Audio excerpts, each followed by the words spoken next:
angry. How can you do this to people that have worked every day of their lives? Walang ginawa ito kundi magtrabaho.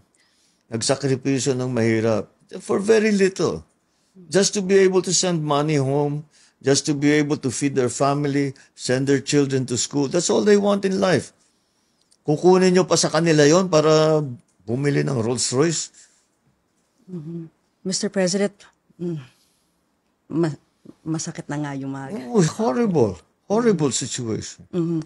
Actually, ako, nasasaktan ako. Pag nakikita ko, pag naririnig ko, may mga nag-a-apply ng Portuguese citizenship, Spanish citizenship, at kung ano-ano pa, no? Parang, I guess, sometimes people are feeling hopeless when they see the massive corruption and, but what would you like to tell them? There's hope. Have hope. We've seen all of what people are complaining about or having to live with. Yung kailangan ninyong pagtsagaan, pagtiisan, na araw-araw niya mga buhay. Alam namin yun. At lahat ng aming gawin, na kayang gawin, ginagawa namin. Pero yun na nga yung babalik na naman ako doon sa nasabi ko kanina, na ang lalim ng kalawang, ang lalim ng bulok. They keep saying, how about if these are your friends? How about if these are your kaalyado? I said, what can you do? And I said, we're making an omelet. We're going to have to break some eggs.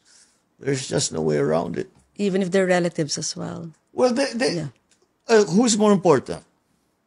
Your friend? Your political supporter? Or every single ordinary Filipino citizen? Who's more important? To me, it's the Filipino citizen. Nobody is more important than Filipinos. Nobody, not one person is more important. Not me, not anybody is more important. Whatever it is that's going to be good for Filipinos, you sacrifice that for the Filipinos. That's what being a good Filipino means. You make sacrifices for the country. You make sacrifices for your people. You're teary-eyed. Yes, because I'm very upset. No, because I see people having a hard time. And and they don't deserve it. Mabuti mga kumasamang tao yan. Dapat parusahan. Hindi naman eh. Walang ginawa yan kundi magtrabaho. Kundi mahalin ang pamilya.